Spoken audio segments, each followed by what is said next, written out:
사랑하는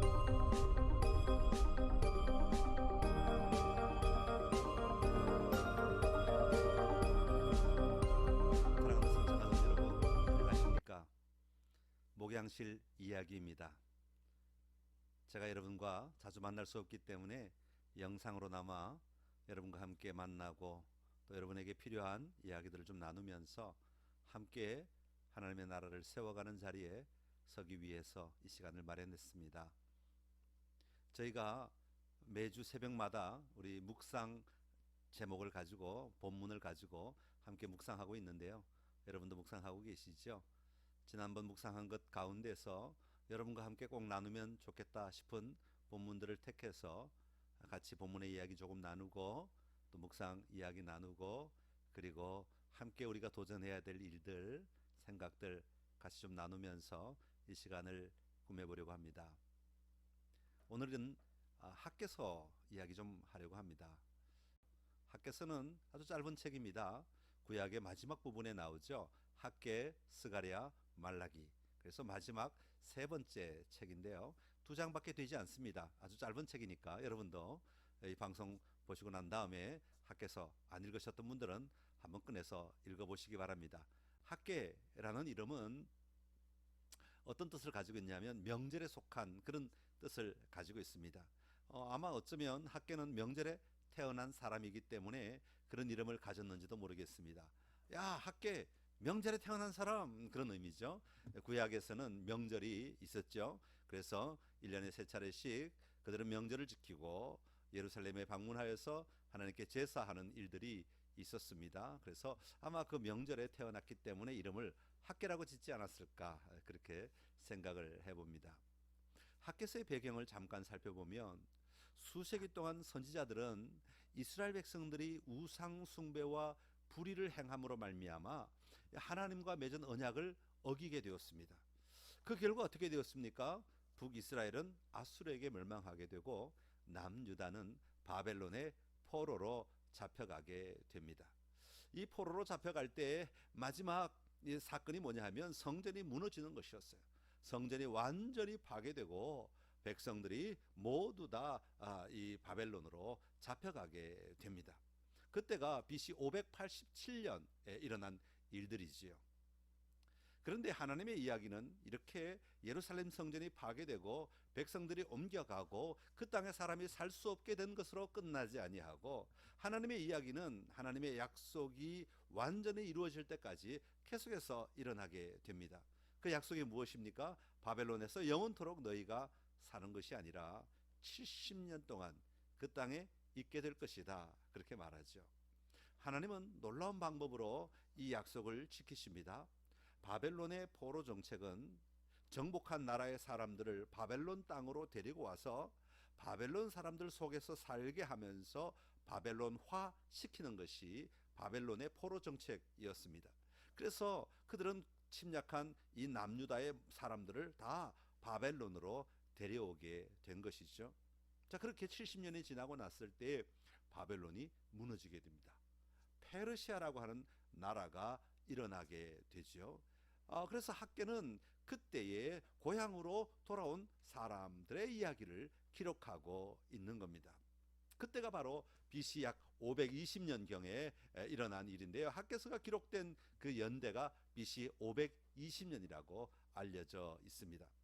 이 페르시아라고 하는 새로운 나라가 바벨론을 무너뜨리고 일어나게 되었는데 페르시아의 포로 정책은 또 다릅니다. 정복 전략은 다릅니다. 바벨론은 그 땅 사람들을 바벨론으로 데리고 와서 바벨론화 시키는 것이었지만 페르시아의 포로 정책은 페르시아의 총독을 임명해서 그 사람을 고향으로 보내가지고 그 사람에 의해서 통치하게 하는 것이죠. 다시 말하면 뒤에서 조종하고 이 총독으로 말미암아 그 땅을 다스리도록, 그리고 그 땅에 나는 것들을 가지고 다시 이 페르시아로 옮겨오도록 하는 그런 전략들을 세우게 된 겁니다. 어찌되었건 이런 놀라운 방법으로 하나님의 백성들이 다시 고향으로 돌아오게 됩니다. 자, 그런데 이 총독 스룹바벨과 대제사장 여호수아를 중심으로 고향으로 돌아오게 되었는데 고향으로 돌아보니까 그 땅이 완전히 파괴된 겁니다. 정말 성전도 파괴되었고 삶의 자리도 파괴되었어요. 그러다 보니까 이 사람들이 마음이 조급해지기 시작합니다. 고향에 돌아왔으니까 고향에서 삶의 자리를 정하고 살아야 되는데 어떻게 하면 좋을까? 그렇게 생각하다가 이 사람들이 먼저 한 일이 있습니다. 그게 뭐냐 하면 이 학개서 1장에 나오고 있는 내용입니다. 학개서 1장에 보면 이 이스라엘 백성들이 고향으로 돌아와 가지고는 제일 먼저 자기 집을 짓기 시작했다는 것입니다. 제가 성경 하나 읽어볼까요? 1장 학개서 1장 4절에 보면 이렇게 말합니다. 여호와의 말씀이 선지자 학개에게 임하였다. 그러면서 4절이 나오는데요. 이 성전이 황폐하였거늘 너희가 이때 편벽한 집에 거주하는 것이 옳으냐? 하나님의 질문입니다. 하나님의 질문은 뭐냐면 성전이 이렇게 완전히 파괴되고 성전이 무너졌는데, 여러분, 성전이 무너졌다, 성전이 파괴되었다라는 이야기는 어떤 의미를 가지고 있습니까? 단지 건물이 세워진 것, 그것이 중요한 것이 아니라 그 속에 임재하시는 하나님이 떠나가셨다, 이런 이야기 아닙니까? 지금 포로에서 돌아온 이스라엘 백성들은 하나님의 임재와는 상관없이 자기들의 삶의 자리를 어떻게든 빨리 회복시켜서 그 삶을 누리는 것, 이게 더 소중했다, 그 말입니다. 이 집을 짓는 것도 뭐 좋은 재료가 있었겠습니까? 좋은 도구가 있었겠습니까? 사실 아무것도 없으니까 나무를 잘라다가 나무 껍질을 가지고 벽을 만들고 자기들 중심의 집을 급하게 지은 것을 이야기합니다. 그런데 하나님은 뭘 요구하십니까? 너희가 너희 집을 짓는 것도 중요하지만 더 중요한 것이 있지 않느냐, 그 얘기를 하시는 거죠. 더 중요한 게 뭡니까? 성전을 짓는 것이다. 여러분, 성전을 웅장하게 지으라는 얘기 아니겠죠. 성전을 황금으로 지어라, 그런 얘기 아닙니다. 성전을 다시 지으라는 얘기는 너희의 삶의 자리에 너희가 왜 70년간 포로 생활했는지를 기억하고 그 삶을 돌이켜서 이제는 정말 하나님 중심의 삶, 하나님을 내 삶의 중심에 모시고 살아가는 삶, 이 삶을 회복하라고 하는 이야기 아니겠습니까? 그 삶을 살아가기를 하나님은 기대하였고 70년의 고난이 지나고 난 다음에 그들이 고향에 왔을 때 그들은 마땅히 그 삶을 살 것이다, 그렇게 생각했을 수 있잖아요. 그런데 정작 고향에 돌아온 그들은 하나님의 집에는 관심이 없고, 다시 말하면 여호와 하나님 앞에 나아가는 것에는 관심이 없고, 자기 집을 수축하고 비록 나무 껍질로 벽을 만들지라도 우선 이것이 더 소중하다, 그렇게 말하며 자기 집에 매달리는 모습을 보게 됩니다. 여호와 하나님은 지금 그것을 지적하고 계신 것이죠. 좀 중간에 보면 9절에 보면 이런 이야기가 나옵니다. 하나님은 계속해서 너희 행위를 살펴보아라, 이렇게 말하면서 9절에 이렇게 말합니다.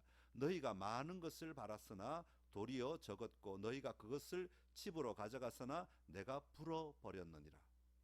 나 만군의 여호와가 말하노라. 이것이 무슨 까닭이냐? 내 집은 황폐하였으되 성전은 황폐하였지만 너희는 각각 자기의 집을 짓기 위하여 빨랐음이라. 하나님의 집에 대한 관심, 다시 말하면 여호와 하나님에 대한 관심은 조금도 가지지 아니하고 자기 자신, 나의 유익, 내가 누릴 것, 여기에 대해서만 온통 관심을 가지고 있는 너희의 그 삶이 하나님 보시기에 결코 아름답지 못하다 하는 것을 이야기하고 있는 겁니다. 그들의 우선순위가 결코 아름답지 못하다 하는 것을 하나님은 지금 지적하고 계신 것입니다. 왜 이 말씀을 제가 오늘 같이 나누고 싶었는가 하면, 지금 저희가 한 달여간 교회 모이지 못하고 있습니다. 이 시간이 어쩌면 우리가 바벨론의 포로로 잡혀가 있는 시간은 아닐까, 그런 생각이 들었습니다. 마치 바벨론의 포로 생활을 하는 사람들처럼 하나님의 성전과 멀리 떨어져서 그저 세상 속에서, 세계 속에서, 이방 나라 속에서, 그 속에 들어가서 어떻게든 하나님을 붙들고 살아가려고 몸부림치는 삶을 살아내는 현장, 이것이 마치 바벨론과 같다, 그런 느낌을 받았기 때문입니다. 여러분, 이제 얼마 있지 않아서 코로나도 잠잠해질 겁니다. 정점을 찍으면 이제는 점점점 치료되는 사람들의 숫자가 많아지고 확진자의 숫자가 줄어들게 되겠지요. 지금 모든 나라의 스케줄이 우리 학생들의 개학과 맞물려 있습니다. 학생들이 마냥 방학을 할 수도 없지요. 그렇다고 영상 수업이 가능하겠습니까? 제가 볼 때는 아주 어려울 거라고 보여집니다. 그러면 방학이 한두 주 더 늘어나다가 언젠가는 다시 회복이 될 겁니다. 제가 바라기는 부활절 날 우리가 함께 모여 예배하기를 소망하지만 어쩌면 그렇지 못할 수도 있겠다 하는 안타까운 마음도 있습니다. 어찌되었건 우리가 이제 다시 교회에 모여서 하나님께 예배하고 함께 하나님을 즐거워하는 시간이 오게 될 터인데, 그때 우리는 무엇에 집중해야 할 것인가? 그때 맛있는 식사를 해서 함께 즐거운 파티를 벌이는 것이 중요한가? 함께 화려한 옷을 입고 함께 즐거워하며 서로를 바라보고 정말 서로 이쁘다고 격려하는 그 시간이 필요할까? 저는 무엇보다도 우리의 영, 우리의 삶의 자세가 준비되어 있어야 된다, 그렇게 생각합니다. 우리가 정말 사모해야 할 것은 여호와 하나님이죠. 하나님 앞에 엎드릴 수 있는 마음, 하나님 앞에 달려갈 수 있는 마음, 하나님 앞에 우리가 모든 삶을 드릴 수 있는 마음이 우리에게 필요한 겁니다. 요즘 팔복 설교를 제가 하고 있는데, 산상 설교를 하고 있는데, 팔복에 대해서 하나님을 향하여 우리가 같이 이야기를 나누고 있지 않습니까? 하나님을 사모하는 마음이, 하나님을 향하여 목말라하는 마음이, 하나님을 향하여 정말 가난한 마음이 우리에게 회복되어야 하는 것입니다.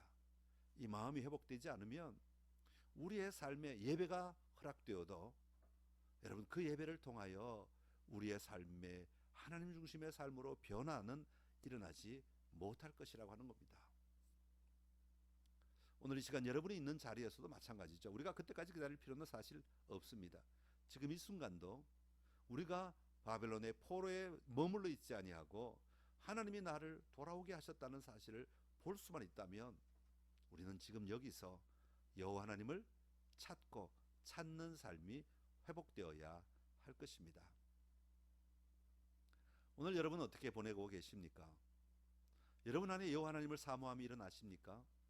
저희가 영상으로 예배를 찍지만 1부 예배와 2부 예배는 생방송으로 제가 직접 다 인도하고 있습니다. 중간에 찬양이나 이건 미리 녹화해 두었다가 사용하지만 그 외의 시간은 제가 다 직접 인도하고 있습니다. 1부 예배 때는 우리가 띄엄띄엄 앉아서 2m 간격으로 앉고 서로 엇갈리게 앉고 그다음 마스크 쓰고 손 소독하고 온도 재고 다 해서 본당에서 한 2-30분이 같이 예배를 드립니다. 많은 분들이 1부 예배에 오시면 먼저 눈물을 주체할 수 없습니다. 많이들 우십니다. 무슨 눈물일까요? 저는 하나님을 향한 사모함이라고 생각합니다. 물론 우리가 집에서 하나님을 그렇게 사모하고 하나님을 누리며 하나님을 기뻐할 수 있습니다. 그러나 내 마음 깊은 곳에서 이 안타까운 상황 속에서 우리가 어떻게 회복할까? 어떻게 하나님을 더 깊이 누릴까? 사모하는 마음이 너무 간절하다 보니까 눈물로 표현되는 것 아니겠습니까? 여러분, 어쩌면 이 시간은, 이 기간은 우리의 신앙을 점검하기에 너무 좋은 시간이라고 저는 생각을 합니다.